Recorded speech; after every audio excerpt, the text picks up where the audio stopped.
আজই ডাউনলোড করুন আর এনজয় করুন আপনার পছন্দের শো। কাল ওই স্বপ্নের পর ভেবেছিলাম রূপ বুঝে আমায় ছেড়ে চলে গেল, কিন্তু রূপ এসেছিল প্রভু, ও আমায় ছেড়ে যায়।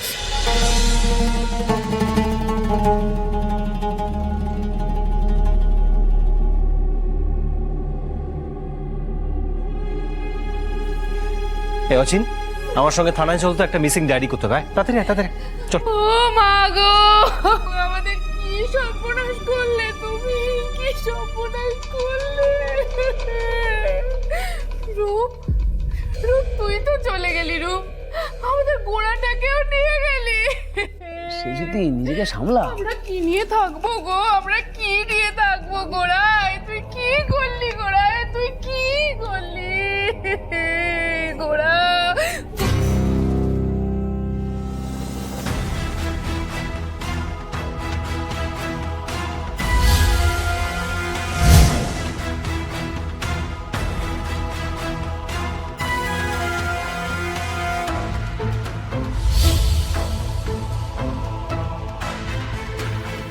চলে এলো। এই তো গোড়া। কি রে গোড়া, কোথায় ছিলি এতক্ষণ? এ দাদা ভাই, কি রে আমাদের চিন্তা হয় না? তুই জানিস আমাদের কি অবস্থা হয়েছিল? আমি আর বাবা এক্ষুনি থানায় যাচ্ছিলাম, বলা নেই কওয়া নেই দুম করে বাড়ি থেকে বেরিয়ে চলে গেলি। কি যে করিস না গোরা তুই। একে তোকে নিয়ে আমরা সবাই চিন্তায় থাকি, তার মধ্যে হঠাৎ করে যদি দেখা যায় যে তুই বাড়িতে নেই, আমাদের উপর ঠিক কি যায় বলতো।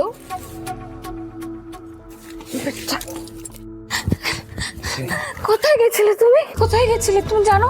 সবাই কাঁদছিল, সবাই কাঁদছিল।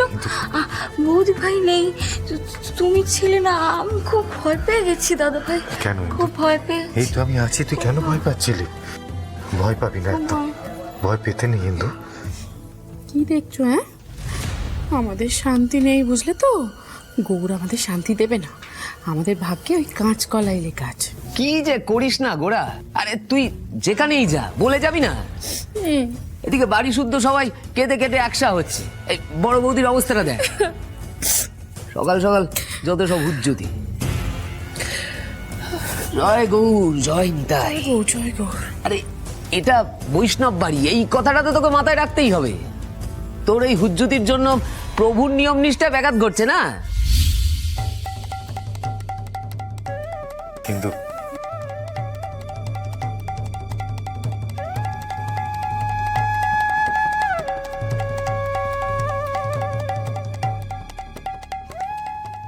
প্রভু এ কোন খেলা খেলছো আমার সাথে?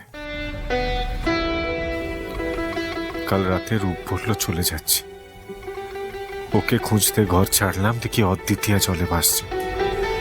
কাল ওই স্বপ্নের পর ভেবেছিলাম রূপ বুঝে আমায় ছেড়ে চলে গেল, কিন্তু রূপ এসেছিল প্রভু, ও আমায় ছেড়ে যায়নি। তবে কি যাতে অদ্বিতীয়াকে বাঁচাতে পারি তাই অমন স্বপ্ন দিলে তুমি? কিন্তু রূপ ছাড়া এই বাড়িতে যে আমার মন টিকছে না।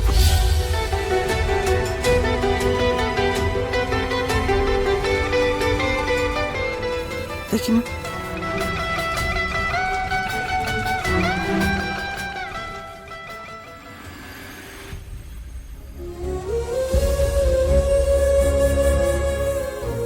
বাবা।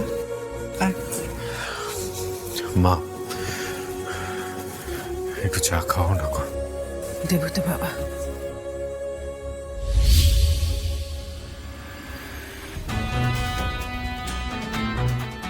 এসব কি? সারা গায়ে কাদা মাটি।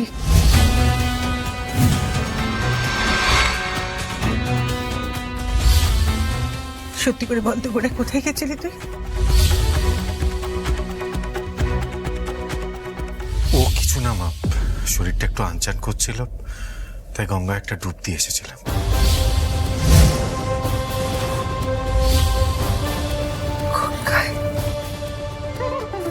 শীতে ডাক্তার কিছু করতে পারবে না। মহাপ্রভুর পায়ে ছুঁয়ে ওর মাথায় গঙ্গা জল ঢাল, দেখবি সেরে যাবে। এই জ্বর নয়, এ তেজ।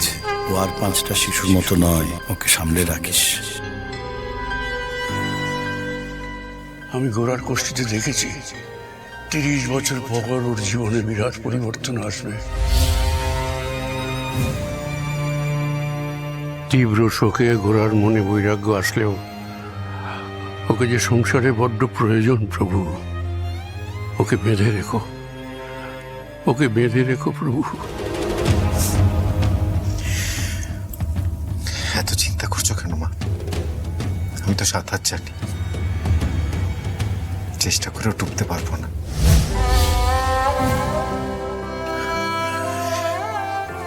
ঘরে 1 কাপ চা পাঠিয়ে দাও না মা। দিচ্ছি।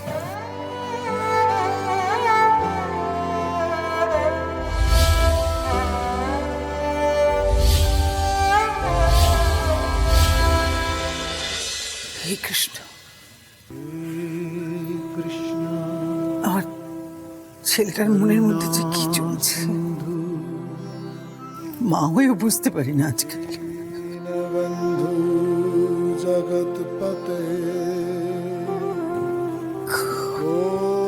ও বা এই সময় চলো, পুজোর গোছ গাছ করতে হবে তো, আর দাঁড়িয়ে থেকে লাভ নেই। বাবা বিশাখা নিয়ে যা।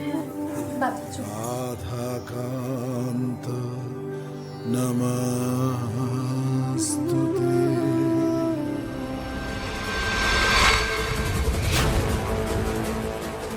গোড়ার হাব্বা বাবার মোটেই ভালো লাগছে না রে কুন্তল। সকালবেলা কাউকে কিছু না বলে দুম করে বেরিয়ে গেল, ফিরলো এইরকম জামা কাপড়ের অবস্থা। যে ছেলে 9টা 5টা অফিস করতো, সে হঠাৎ করে দুম করে সকালবেলা হাওয়া খেতে বেরিয়ে যাবে নাকি? না না না কুন্তল, ওর মনে বৈরাগ্য দেখা দিয়েছে। এখনই ওকে আটকাতে না পারলে কিন্তু চিরতরে হারাতে হবে। না না না, আমি গোড়াটাকে হারাতে পারবো না বাবা, কিছুতেই না। তবে যা করবি তাড়াতাড়ি কর। আমার মন বলছে ও ছেলে ঘর ছেড়েছিল, হয়তো কোনো কারণে ফিরে এসেছে, কিন্তু আবার যাবে। কোনো চিন্তা করো না বাবা, সিঁদুরটা আমি হাতে নিয়েই ঘুরছি। আজকেই গোড়াদার হাত থেকে সিঁদুর পরবো আমি। বাপ আর মেয়েতে মিলে কি কুচকুচ হচ্ছে? হ্যাঁ ও কিছু না মা। জয় গো, জয় নিতাই, জয় গো। আমার ছোট মেয়েটা বড় মেয়ে রূপের মতো নয়। ওর মনে সারাক্ষণ প্যাঁচ খেলে, আর সেই প্যাঁচে ধো দেয় ওর বাবা। হে প্রভু, বাপ মেয়েতে মিলে কি করছে কে জানে। ওদের লক্ষণ আমার ভালো ঠেকছে না। হে প্রভু, রক্ষা করো, রক্ষা করো তুমি প্রভু।